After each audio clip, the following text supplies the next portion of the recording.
Live from downtown Detroit, home of WDIV and Click on Detroit, Local 4 News Today starts now.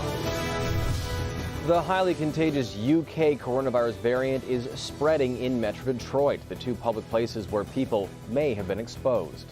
And scammers are targeting people trying to get a vaccine appointment. Attorney General Dana Nessel shares how to spot a scam. And taking a live look here at Mount Clemens, you can see the sun just starting to come up over the horizon. It's a chilly start to our day today, but it's going to be a big warm up on the way for our week. Good morning. It's 7 o'clock. I'm Priya Mann. And I'm Grant Herms. Thanks for joining us here this morning at Local 4 News Today on a Sunday morning. A lot of sunshine on the way for us, Priya. Absolutely. Now, I heard you talking earlier about T-shirt weather on the way. I don't know, Andrew. What do you think?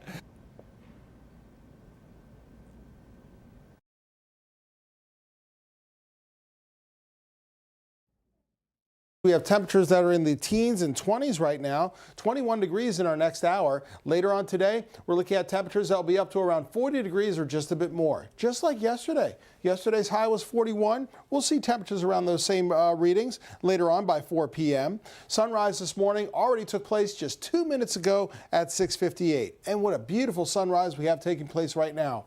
Clear skies over at Metro Airport with 21 degrees. That's down 1 degree since last hour. And the wind chill now down to 11. So that's what you want to dress for before heading out in your neighborhood. I mean, it's 19 in Mount Clemens, 18 for our friends in Pontiac and around Lake Angeles. Hello, Lapeer, you've got 17 with a calm wind, so it feels like 17, but notice it feels like 9 in Pontiac where the wind is just around 5 to 10 miles per hour.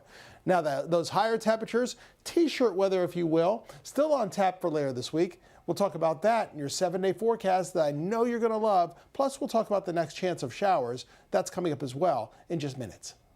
All right, thanks, Andrew. It was an emotional tribute for a woman who spent 3 decades as a nurse at the Henry Ford Hospitals in Detroit. Last night, friends, family, and co-workers of Cindy Mosby gathered at Summit Park in Canton to reflect on the life she lived and the lives she helped. Last month, Mosby was stabbed to death at her Canton home, and her friends and family say they don't understand why this happened, but they think of her every day. It's still very difficult to understand everything that happened. Cindy was kind of a person that it didn't really take long for you to just like her, fall in love with her. She was a person that would just literally take the shirt off her back at any moment for anybody. Mosby's 14-year-old granddaughter has been charged in her death. She's facing first and second degree murder charges. Well, time now is 7:02, and in your coronavirus headlines, the UK variant is spreading in Metro Detroit. The Livingston County Health Department has identified its first case of the more highly contagious variant. The department is recommending testing for anyone who visited the Michigan Institute of Athletics gym between February 13th and yesterday, and a Tournament Grappling Industries in Detroit on the 13th. This comes as the state reported more than 1,200 new cases of the virus, along with 56 deaths, most of which came from a review of past records.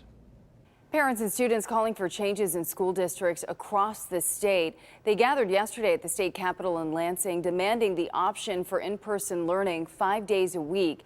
Many districts are offering hybrid options, a combination of in-person and virtual.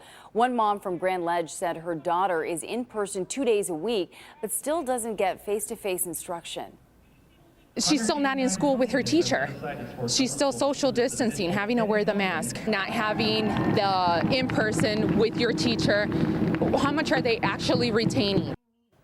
Tomorrow, the Detroit Public Schools Community District will allow students back in the classroom, but many will still be taught virtually because the majority of teachers don't want to return to in-person. Michigan State University is planning to bring more students back to the classroom in the fall. MSU says it'll offer in-person learning at 75% of undergraduate classes. People will be allowed to attend sporting events, but the number in attendance will depend on state rules for large crowds. Most undergraduate classes at MSU have been online for the past year. A nearly $2 trillion COVID relief bill is heading back to the House after passing the Senate after more than 25 hours of debate. The bill calls for $1,400 in direct payments for most Americans, extends $300 a week federal unemployment benefits into September, and gives money to state and local governments. Democrats say it will nurse the economy back to health. Republicans say it's just too expensive. Democrats' response is to ram through what they call, quote, the most progressive domestic legislation in a generation on a razor-thin majority in both houses. This plan puts us on a path to beating the virus. This plan gives those families who are struggling the most the help and the breathing room they need to get through this moment. This plan gives small businesses in this country a fighting chance to survive.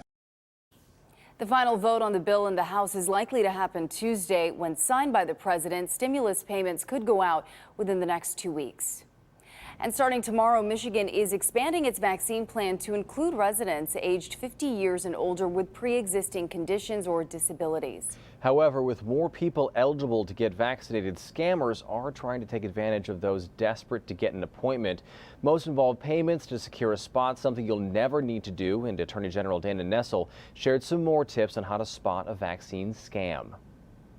With more vaccines on their way to Michigan and the pool of eligible Michiganders expanding next week, Attorney General Dana Nessel once again warning about vaccine scammers. People obviously are desperate to get vaccinated and to protect themselves. We just want people to be safe and careful in doing so. Among her tips, you will never have to pay for a vaccine. If someone is trying to get you to pay for it, don't trust them. Nessel says insurance companies may be billed for administrative costs, but you should never have to pay out of pocket. You should never have to pay to get a COVID-19 vaccine. It doesn't matter what company has manufactured that particular vaccine. It's free for everyone. So if anyone tries to get you to pay for it, don't fall for it. Then there are those phony calls, scammers trying to get personal information by offering you a way to get to the front of the line or just checking on your appointment, even if you never made one. And they'll ask for people's personal information, like their social security number. You don't have to provide your social security number to get the vaccine. And if someone's trying to obtain your social security number, it's a scam. It's 100% a scam, and they're trying to rip you off. Scammers trying to take advantage of those looking for a leg up to fight the virus. And we've posted these tips on our website, clickondetroit.com. Switching gears, honoring the life of a Motown legend. Last night, a celebration for Mary Wilson was held online, and it featured a very special guest. Mary, I love you, but I think you know that. I know you know that. She, too, is a part of why I'm where I am today. And I celebrate her life. Stevie Wonder was one of several high-profile guests reflecting on Wilson's legacy. Wilson was one of the original members of the Supremes. She died last month at her home in Las Vegas, but there hasn't been a big memorial for the icon because of the coronavirus. Wilson would have turned 77 yesterday. And it's just such a huge loss, not only for the music industry, for Motown, but for Detroit. Yeah, absolutely. Maybe, Andrew, I think a good day to maybe put on a record of the Supremes, open up the windows, sit on the back porch. What do you think? Excellent way to pay tribute, and that sunshine simply glorious. And how about that? One legend saying goodbye to another. Mary Wilson living in our hearts and, of course, throughout all of Metro Detroit and Southeast Michigan, making it truly a staple right here in Detroit and the rest of the world. All right, out there right now, we're looking at mostly clear skies. We'll talk more about this afternoon's forecast, where temperatures go from here, coming up.